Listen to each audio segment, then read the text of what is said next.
राजीव और सुनैना की शादी में 2 वर्ष बीते थे। राजीव और सुनैना दोनों आईएएस ऑफिसर थे और दोनों ने कड़ी मेहनत की थी इस मुकाम को पाने के लिए। दोनों की लव मैरिज हुई थी। अपने इस ट्रेनिंग के दौरान दोनों मिले थे और एक दूसरे को पसंद करने लगे थे। उन्होंने सोचा था कि जब एक ही फील्ड में पति पत्नी दोनों रहेंगे तो जीवन अच्छे से कट जाएगा। ट्रेनिंग के बाद ज्वाइनिंग करते ही दोनों ने शादी कर ली। सुनैना तो एक बड़े माँ बाप की बेटी थी और उसने ज़िंदगी में कभी संघर्ष नहीं देखा था। उसने जो चाहा था वह उसे मिल गया था और उसने इसके लिए मेहनत ज़रूर की थी, पर बड़े से बड़े कोचिंग का सहारा भी लिया था। लेकिन राजीव एक बहुत ही मध्यम वर्गीय परिवार से आता था। बचपन से ही पढ़ने में कुशाग्र बुद्धि था और बहुत मेहनती भी था। राजीव के पिताजी पोस्ट ऑफिस में क्लर्क थे। बहुत कम वेतन था उनका। बहुत मुश्किल से घर खर्च चलाते थे। ऊपर से राजीव की 2 बहनें, जिनकी शादी में भी अपने सामर्थ्य के अनुसार उसके पिता ने खर्च किया था। राजीव की योग्यता को देखते हुए उन्होंने कर्ज लेकर राजीव को दिल्ली भेजा था और कोचिंग कराई थी ताकि वह अपना सपना पूरा कर सके और आईएएस अधिकारी बन सके। आज राजीव का सपना पूरा हो चुका था, लेकिन इस सपने को पूरा करने के लिए उसके माता पिता ने बहुत त्याग और बलिदान किए थे, जिसे राजू बहुत अच्छे से समझता था। लेकिन सुनैना को इसकी समझ नहीं थी, क्योंकि उसने कभी यह जिंदगी सोची ही नहीं थी। सुनैना से शादी की इच्छा जब राजीव ने जताई तो राजीव के माता पिता तुरंत तैयार हो गए, क्योंकि उन्हें तो अपने बेटे की खुशी प्यारी थी और फिर उन्हें यह भी लगा कि अपने बेटे के लायक लड़की वह कैसे खोजेंगे। तो चलो, बेटा जिसे पसंद करता है उससे ही शादी हो जानी चाहिए। राजीव की शादी के बाद माता पिता को अपने पास ही बुला लिया था और सुनैना से बोला था कि मेरे माँ पापा जिंदगी भर मेरे पास ही रहेंगे। मैं उनका इकलौता बेटा हूँ। उन्होंने बहुत संघर्ष किया है मेरे लिए, तो अब मेरा भी फर्ज बनता है इन्हें दुनिया की सारी खुशियाँ दूँ। सुनैना ने राजीव की बातों पर ध्यान नहीं दिया, क्योंकि उसने वह गरीबी कभी देखी ही नहीं थी। शादी के बाद वह अपने ससुराल कभी गई भी नहीं थी। वह तो एक अमीर घर की बेटी थी। उसे बिल्कुल एहसास नहीं था कि गरीबी क्या होती है। राजू के पिताजी की थोड़ी बहुत पेंशन आती थी, जिससे दोनों मियाँ बीवी अपना खर्च चलाते थे, लेकिन अब तो वह डीएम के माँ बाप थे।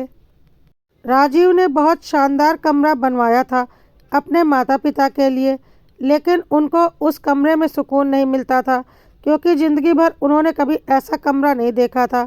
सुनैना दिल की बुरी नहीं थी, पर वह राजू के माँ बाप को स्वीकार नहीं कर पा रही थी। उनका रहन सहन उससे बर्दाश्त नहीं हो रहा था, क्योंकि सुनैना के मम्मी पापा बहुत ही स्टाइलिश थे और सुनैना का मायका भी काफ़ी शानदार बना हुआ था। राजीव के माता पिता को बड़े घर में रहने के तौर तरीका नहीं पता थे, ना ही उन्हें आधुनिक सुख सुविधाओं के सामान इस्तेमाल करना आते थे। इसलिए सुनैना का अपने सास ससुर से कम ही बोलना होता था। वह खुद भी अपनी नौकरी में बिजी रहती थी। राजू के माता पिता नौकरों के भरोसे रहते थे, पर नौकर के हाथ का खाना उन्हें रास नहीं आता था। कभी कभी राजू की माँ खुद किचन में जाकर खाना पकाती थी और वह दोनों खुद और राजू और सुनैना को भी खिलाती थी। राजू तो बहुत चाव से खाता था और बोलता था, क्या माँ, तुम्हारे हाथ के खाने का स्वाद तो आज भी वैसा का वैसा ही है। इतना टेस्टी खाना तो कोई भी शेफ़ नहीं बना सकता। लेकिन सुनैना को गांव का ट्रेडिशनल खाना कुछ खास पसंद नहीं आता था, क्योंकि वह शहर की पली बड़ी फास्ट फूड खाने वाली लड़की थी और बोलती थी, क्या मम्मी, घर में इतने नौकर चाकर हैं, सारी सुख सुविधाएं हैं, आराम से अपने रूम में रहकर नौकरों को ऑर्डर किया कीजिए, वह बनाकर लाएंगे। समय मिलने पर शॉपिंग पर चली जाया कीजिए, आप लोगों का टाइम पास भी हो जाएगा। बेटा बहू दोनों आईएएस ऑफिसर हैं, आप इस उम्र में काम करते हैं। राजू के माता पिता चाहते थे कि कभी सुनैना वक्त निकाले, उनसे बातें करे, लेकिन सुनैना उनसे दूर ही रहती थी। ऐसा नहीं था कि सुनैना उनके साथ कुछ बुरा बर्ताव करती थी, पर वह उनके साथ भी नहीं रहती थी। एक तो वह अपने काम में बिजी रहती थी, दूसरा उसे राजू के माता पिता का रहन सहन पसंद नहीं आता था। राजू की माँ की वह सिंपल सी कॉटन की साड़ी, राजू के पिताजी का सिंपल सा कुर्ता पजामा। पता नहीं क्यों सुनैना को लगता था कि उसके रुतबे का मजाक उड़ाता है राजू के माता पिता का यह पहनावा, लेकिन वह कभी खुलकर यह बात राजू से बोल नहीं पाती थी। खैर, इसी तरह से राजू और सुनैना की शादी को 1 वर्ष बीत गए और उन लोगों ने अपनी शादी की पहली सालगिरह के लिए बहुत बड़ी पार्टी का आयोजन किया था, जिसमें सुनैना के मायके के काफ़ी रिश्तेदार और उसके मम्मी पापा भी आने वाले थे।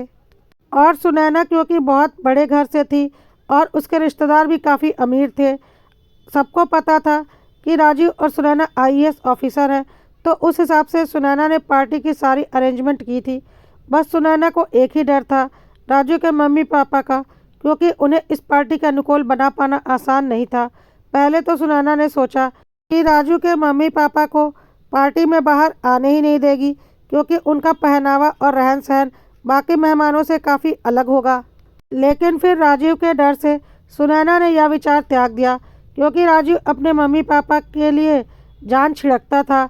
सुनैना ने काफ़ी महंगी सिल्क की साड़ी और सिल्क का कुर्ता पैजामा अपने सास ससुर के लिए लिया और उन्हें जाकर बोला, मम्मी पापा, हमारी शादी की सालगिरह की पार्टी में आप यह कपड़े पहनेंगे, क्योंकि शहर के सारे अमीर लोग आ रहे हैं और सब अच्छे कपड़े पहने रहेंगे, तो आप हमारे मम्मी पापा हैं, आपको तो सबसे अच्छे कपड़े पहनने चाहिए।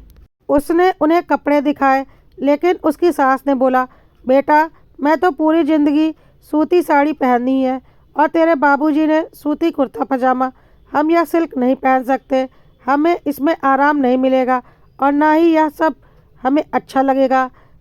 तो मम्मी, कुछ घंटे की तो बात है, उसके बाद आप अपनी कॉटन की साड़ी पहन लीजिएगा, कम से कम जब तक पार्टी चलेगी तब तक यह कपड़े पहन लीजिए, अपने बेटे की इज्जत के बारे में सोचिए। राजीव के मम्मी पापा को पता था कि राजीव उनका कितना ख्याल रखता है। वह शहर के माहौल में एडजस्ट नहीं कर पा रहे हैं, यह उनकी गलती है, लेकिन राजू ने अपनी तरफ से कोई कमी नहीं छोड़ी है। इसलिए राजू के पापा ने बोला, बिल्कुल बहू, हम यह कपड़े पहन लेंगे, आखिर हमारे बेटे बहू की शादी की सालगिरह है और समय के साथ बदलाव होना ज़रूरी है। कुछ समय के लिए हम यह कपड़े पहन सकते हैं। सुनैना ने बोला, पापा मम्मी, आप लोग बाहर आइएगा तो देसी खाना खाने की डिमांड नहीं कीजिएगा, क्योंकि सारा खाना विदेशी अंदाज में बना है, तो प्लीज़ उसमें से ही जो कुछ पसंद आए खा लीजिएगा। राजू की माँ ने बोला, ठीक है बहू, तू चिंता मत कर। और पार्टी वाले दिन राजू के मम्मी पापा सिल्क की साड़ी और कुर्ता पैजामा पहनकर तैयार हो गए, लेकिन उन कपड़ों में वह आराम महसूस नहीं कर रहे थे, बल्कि उन्हें घुटन सी हो रही थी।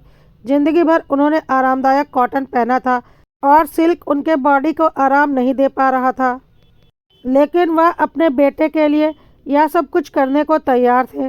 सुनैना भी अपनी सास ससुर को देखकर बहुत खुश हुई कि अब वह उनके स्टेटस के हिसाब से दिख रहे हैं। रंग रूप में तो सुनैना की सास सुनैना से 20 थी, बस कपड़े महंगे नहीं पहनती थी। आज सुनैना को लग रहा था कि वह तो अपने सास से कम सुंदर दिखती है, और सुनैना खुश हो रही थी कि सही बात है, कपड़े से व्यक्ति का व्यक्तित्व कितना निखर जाता है। कहाँ मैं मेरे सास ससुर को कम आंकती थी, कहाँ इन दोनों की जोड़ी तो मेरे और राजीव के जोड़ी से भी ज़्यादा खूबसूरत है। जब सुनैना के सास ससुर बाहर आए तो राजीव ने अपने मेहमानों से उनका परिचय कराया। सब उन्हें देखते ही रह गए और बोले, राजीव, तुम्हारे मम्मी पापा तो आज भी बहुत डैशिंग लगते हैं, क्या कपल है। सब ने तालियां बजाई। राजीव भी बहुत खुश हुआ और बोला, हाँ, मेरे मम्मी पापा तो लाखों में एक हैं। लेकिन राजीव अपने मम्मी पापा के चेहरे के भाव देखकर समझ रहा था कि उन कपड़ों में उन्हें असहजता महसूस हो रही है, जिसे सुनैना भाप नहीं पा रही थी। सब लोग खाना पीना शुरू कर चुके थे और वेटर स्टार्टर्स लेकर जगह जगह घूम रहे थे, जिसमें से कुछ भी राजू के मम्मी पापा ने नहीं लिया, क्योंकि उन्हें यह सब कुछ हजम नहीं होता था। उन्हें समझ में नहीं आ रहा था कि यह सब कुछ क्या है। खाने के वक्त भी राजू के मम्मी पापा सारे स्टॉल्स पर घूमकर देख रहे थे, पर उन्होंने कुछ भी नहीं लिया, क्योंकि उन्हें समझ में नहीं आ रहा था कि वह क्या खाएं। एक दो आइटम उठाकर उन्होंने मुंह में डाला भी तो उन्हें अच्छा नहीं लगा। हार कर राजू के मम्मी पापा ने सिर्फ गुलाब जामुन की कटोरी लेकर बैठ गए। मेहमान बोल रहे थे, अरे अंकल आंटी, आप लोग कुछ खा ही नहीं रहे हैं। उन्होंने हंसकर टाल दिया कि अभी मेरा दिल नहीं कर रहा, हम बाद में खा लेंगे। लेकिन राजू को बहुत अच्छे से समझ में आ रहा था कि साधारण चावल दाल खाने वाले व्यक्ति को यह सब विदेशी खाना कहाँ पसंद आएगा। और आज उसकी शादी की सालगिरह की पार्टी में उसके माँ बाप ही भूखे रहें, यह कैसे हो सकता है। राजीव तुरंत ही अपने किचन में गया और शेफ़ से बोला, तुरंत से बढ़िया दाल चावल बनाकर आधे घंटे के अंदर लेकर आओ। शेफ़ ने बोला, चावल दाल? राजू ने बोला, बिल्कुल चावल दाल। और फिर वह बाहर आ गया और दोस्तों से बातें करने लगा। थोड़ी देर के बाद वह अपने मम्मी पापा को लेकर उनके रूम में चला गया और बोला, मम्मी पापा, मुझे पता है इन कपड़ों में आप लोग सहज महसूस नहीं कर रहे हैं, ना ही वह खाना आप लोग खा सकते हैं जो हमने मेहमानों के लिए बनवाया है। तो राजू के मम्मी पापा ने बोला, कोई बात नहीं बेटा, कुछ घंटे की बात है, तुम्हारे लिए इतना तो हम कर ही सकते हैं, आखिर तुम्हारे मेहमान हैं। और मीठा तो हमने खा ही लिया है। राजू ने बोला, हाँ पापा, मीठा तो आपने खा लिया, क्योंकि मीठे पर तो आपकी नज़र रहती ही है। और सब हंसने लगे। राजीव ने बोला, पापा, आप लोग इन कपड़ों में आराम महसूस नहीं कर रहे हैं, मुझे बहुत अच्छे से समझ में आ गया। तभी राजू का ड्राइवर कपड़ों का पैकेट लेकर अंदर आया। राजीव ने तुरंत वह कपड़े अपने मम्मी पापा को दिए। पता नहीं था कि आप लोग इन कपड़ों को नहीं पहन पाएंगे। यह मेरी गलती है कि मैंने आपकी जिम्मेदारी उसे दे रखी थी, जो कि आपको ठीक से जानती भी नहीं है। सुनैना दिल की बुरी नहीं है, पर उसे गांव के लोगों की आदत नहीं पता। वह अमीर घर की लड़की है, धीरे धीरे सीख जाएगी। राजू के मम्मी पापा ने बोला, हाँ बेटा, सुनैना बहुत अच्छी है, बस वह चाहती है कि हम उसके अनुसार ढल जाएं और हम वह नहीं कर पाए। लेकिन इस बात के लिए उसने कभी हम पर जोर नहीं डाला। राजीव ने बोला, हाँ पापा, मुझे पता है आप दोनों अपनी जगह पर सही हैं और मैं दोनों को एक दूसरे के हिसाब से ढलने के लिए नहीं कह सकता। आप अपने हिसाब से रहिए। और उन्हें पैकेट पकड़ा दिया जिसमें कॉटन की साड़ी और कुर्ता पजामा है और बोला, आप लोग यह कपड़े पहन लीजिए और बाहर आ जाइए, आपको आराम मिलेगा। राजू के मम्मी पापा को यकीन नहीं हो रहा था कि उनका बेटा उनके बारे में इतना ज़्यादा सोच सकता है। सब उन्हें देख रहे थे। कॉटन की महंगी साड़ी में राजू की माँ बहुत जच रही थी। सुनैना की माँ ने बोला, बहन जी, आप तो सिल्क में जच ही रही थी, उससे ज़्यादा कॉटन में जच रही हैं। भगवान ने आपको बहुत फुर्सत से बनाया है। और फिर सब हंसने लगे। राजीव ने बोला, मम्मी पापा शुरू से गांव में ही रहे हैं और गांव के रंग ढंग में ही ढले हुए हैं। मेरी पढ़ाई के लिए उन्होंने बहुत संघर्ष किया है, क्योंकि हम अमीर घर से नहीं थे, और यह बात मुझे बहुत अच्छे से याद है और ज़िंदगी भर याद रहेगी। लेकिन अब मेरा फ़र्ज़ बनता है अपने माँ बाप को ज़िंदगी की हर खुशियाँ देने का। लेकिन उसके लिए उन्हें अपने अनुसार ढालना तो ज़रूरी नहीं, बल्कि उनके अनुसार हम भी तो ढल सकते हैं। चलो, हमेशा नहीं, कभी कभी तो उनके अनुसार रहना खाना कर सकते हैं। कहकर राजीव ने शेफ़ से बोला, खाना लेकर आओ। शेफ़ चावल दाल लेकर आया और सर्व करने लगा। सब लोग हैरानी से देख रहे थे। राजीव ने बोला, मम्मी पापा को यह खाना पसंद नहीं और हमारा मन रखने के लिए ये लोग ज़बरदस्ती खा रहे थे, पर मुझे समझ में आ रहा था, तो आज आप लोग पार्टी कीजिए और हमारी पार्टी तो गांव के चावल दाल से होगी। यह चावल दाल और आलू का चोखा आज मेरे लिए अमृत के समान है, जिसे खाकर मेरा बचपन बीता है। और राजू अपने मम्मी पापा के साथ चावल दाल और आलू का चोखा और मिर्च का अचार खाने लगा। सब लोग राजू की ओर देख रहे थे। सुनैना बहुत हैरानी से राजू की ओर देख रही थी कि पार्टी में यह क्या हो रहा है, लेकिन राजू के मम्मी पापा के चेहरे पर मुस्कान और खुशी थी। यह देखकर सारे मेहमान भावुक हो गए और बोले, ऐसा बेटा ईश्वर हर किसी को दे, इतना ख्याल अपने माँ बाप का कौन रखता है। सुनैना राजू को चावल दाल और चोखा खाता देखकर बोली, क्या थोड़ा सा मुझे भी मिल सकता है। राजीव हंसने लगा और बोला, बिल्कुल, हमारा भारतीय खाना हर विदेशी खाने पर भारी है। और सुनैना ने राजीव की प्लेट से थोड़ा सा चखा। सच में उसे बहुत अच्छा लगा और उसने आज तक ऐसा खाना नहीं खाया था। इस तरह का देसी खाना चावल दाल भी वह अपने अंदाज में खाती थी, जिसमें 3-4 तरह की सब्जियां होती थी। आलू के चोखे और मिर्च के अचार के साथ तो उसने कभी खाया ही नहीं था। सारे मेहमान यह सब कुछ देखकर तालियां बजा रहे थे। राजीव के माँ बाप को अपने बेटे बहू पर गर्व हो रहा था। सुनैना ने भले ही यह सब कुछ नहीं देखा था, पर वह इसे जीना चाह रही थी। उसके लिए यह सब कुछ नया था। उसे समझ में आ गया था कि सूती या सिल्क पहनने से संस्कार नहीं बनते बिगड़ते। राजीव शुरू से ही गरीब घर में पला बढ़ा और वह अमीर घर में पली बढ़ी, लेकिन फिर भी आज दोनों का रुतबा बराबर है, क्योंकि दोनों ही आईएएस ऑफिसर हैं। खैर, पार्टी खत्म हो गई और सब मेहमान घर चले गए। सुनैना ने बोला, मम्मी पापा, आज मुझे गांव की ज़िंदगी क्या होती है समझ में आ गई। प्यार से बना हुआ खाना क्या होता है समझ में आया। मैं कुछ देर गांव जाकर गांव में रहना चाहती हूँ, वहाँ की ज़िंदगी देखना चाहती हूँ। क्या हम चल सकते हैं?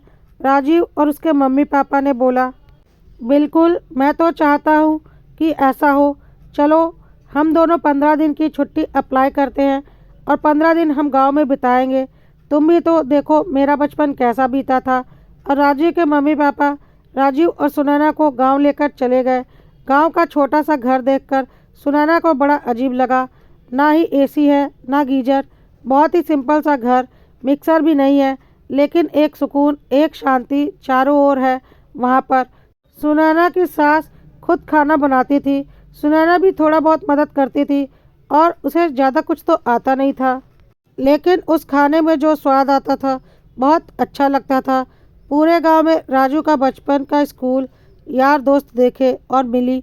उसे समझ में आया कि उसने तो यह ज़िंदगी कभी देखी ही नहीं, जो कि उसके शहर की ज़िंदगी से बिल्कुल अलग है, लेकिन बहुत अच्छी है। 15 दिनों के बाद वह लोग वापस शहर आ गए, लेकिन इस बार सुनैना बहुत बदल गई थी। उसने अपने कुक को बोल दिया कि तुम मम्मी से पूछकर खाना बनाया करो और जैसा वह बोला करे वैसा ही बनाया करो। और उसने मम्मी पापा के कमरे का इंटीरियर भी काफ़ी चेंज करवा दिया। उनके हिसाब से हल्के फुल्के रंग में साधारण से फर्नीचर के साथ साधारण सा कमरा बनवा दिया, जिसमें बहुत ही सुकून मिलता था।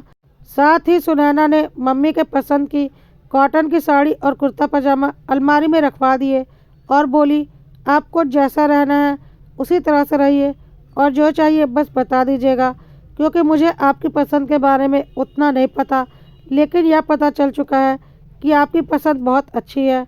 सुनैना की सास ने बोला, अरे मेरी बहू भी तो बहुत अच्छी है, नहीं तो कोई और बहू होती तो हमें देहाती बुढ़ा बुढ़िया कहकर घर के बाहर फेंक देती। और सब हंसने लगे।